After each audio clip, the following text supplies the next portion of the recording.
Husband Kashif मौसीकी के बहुत शौकीन हैं। वो और उनके दोस्त अक्सर औकात गज़ल की महफ़िलें और मुशायरे वगैरह मुनक़्क़िद करवाया करते हैं। ये तकरीबन 2:30 से 3 बजे करीब का वाक़या है कि जब हम गज़ल की महफ़िल से लौट रहे थे। हमारे घर के करीब एक स्ट्रीट पड़ती है जिसके कॉर्नर पर एक झील पार्क है।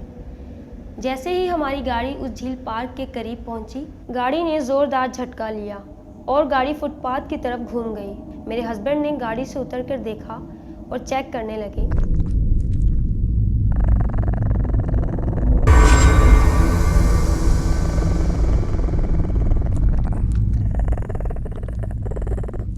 उन्होंने गाड़ी स्टार्ट की तो गाड़ी झटके लेकर स्टार्ट होने लगी और झटके लेते लेते अपार्टमेंट्स के करीब पहुंची। जैसे ही हम अपने अपार्टमेंट्स के करीब पहुंचे तो गाड़ी बंद हो गई।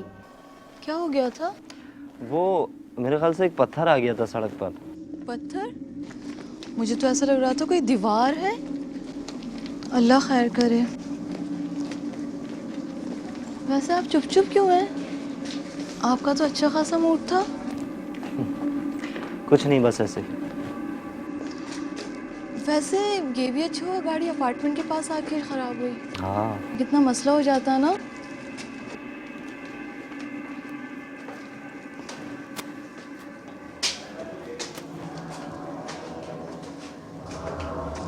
ओह माय गॉड, इतनी थकन हो गई। बिल्कुल अनएक्सपेक्टेड। घर पहुंचते ही मेरे हस्बैंड ने जैसे ही दरवाज़ा खोला तो घर की तमाम चीज़ें बिखरी हुई थी। ये सब क्या हो गया? जैसे किसी ने कोई तलाशी की हुई हो या चोरी की गई हो। मैं दौड़ के अपने कमरे की तरफ गई। ओह नो, ओह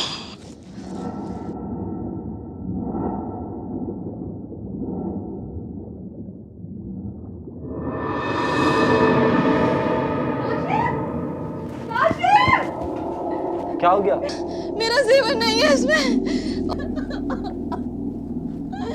कोई बात नहीं, रो नहीं, जान का सदका गया, फिर ले लेंगे जान। आओ बाहर आओ मेरे साथ। उसमें तमाम जेवरात गायब थे और उनकी जगह सूखे पत्ते पड़े हुए थे। ये क्या हुआ ये हमारे घर में? अल्लाह हलाक करे लोगों को हमारे घर में। मेरे हस्बैंड ने मुझे समझाया और टीवी लॉज में बिठाया और पानी पिलाने के लिए जैसे ही उन्होंने फ्रिज खोला और जिस बोतल को उठाया उस बोतल में मेरा हार रखा हुआ था और किसी बोतल में मेरी पायलें और किसी में बालियां रखी हुई थी और इसी तरह तमाम जेवर फ्रिज में रखा हुआ था। बेगम इधर आओ। तुम्हारे जेवर तो यहाँ पे है। ये किसका मजाक है? ये क्या है?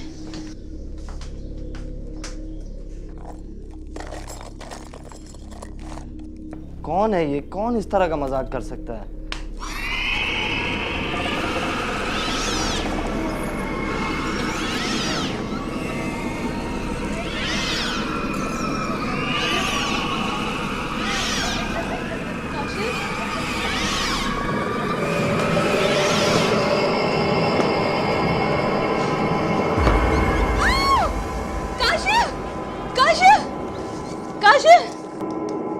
काशिफ होश में आए? काशिफ, काशिफ होश में आए? काशिफ क्या हो गया आपको? Kashif oh my God, Kashif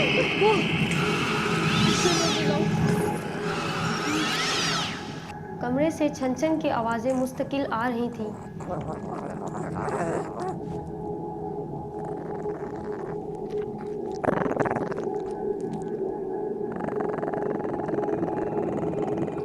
मैंने आयतुल कुर्सी पढ़ना शुरू कर दी। मैं मुस्तकिल आयतुल कुर्सी पढ़ती जा रही थी। काशिफ, काशिफ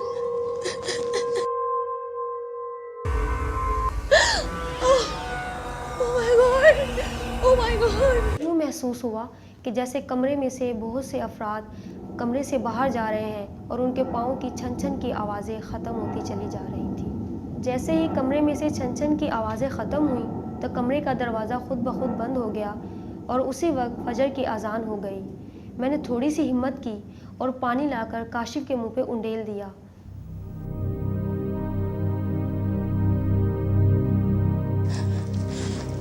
काशिफ, काशिफ, काशिफ उठे। क्या हुआ? ठीक है हम? सुबह होते ही काशिफ किसी बाबा जी को घर पर लाए और उन्होंने घर का जायज़ा लिया।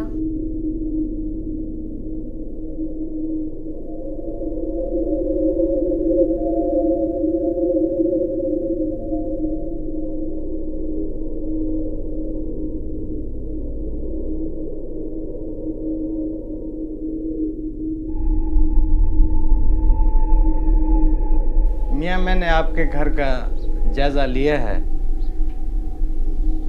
और मेरी समझ में तो यही आया है कि तुमने किसी जिन्नात को तंग किया है। मैं कैसे कर सकता हूँ? अच्छा, तो आप कल कहाँ थे? वो एक गज़ल का प्रोग्राम था और हम दोनों वहीं थे। किस रास्ते से आए थे आप? हाँ, रात गाड़ी से कोई चीज़ टकराई थी। कोई हेवला था जो वाज़े नहीं था और लम्हे में गायब हो गया। कहाँ? हम झील पार्क वाली गली से आ रहे थे कि कॉर्नर पे गाड़ी से टकराया था। मैं समझा कि वहम है, मगर उस रास्ते से जाने से थोड़ा एहतियात किया करें। वहाँ अल्लाह की एक ख़ास मखलूक़ात रहती है, वो उन्हीं की आबादी है। मेरी बीवी बता रही थी कि रात में पायलों के बजने की आवाज़ें आ रही थी, जैसे घर में बहुत सारी लड़कियां आई हुई हों।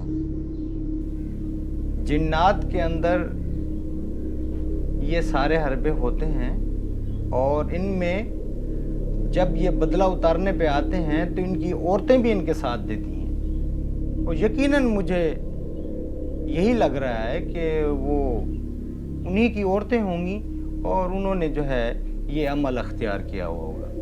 बाकी आप घबराएं नहीं, अल्लाह बहुत बड़ा मेहरबान है। खुदा का शुक्र अदा करो कि कोई जानी नुकसान नहीं हुआ। नवाफिल पढ़ो और सदका दो।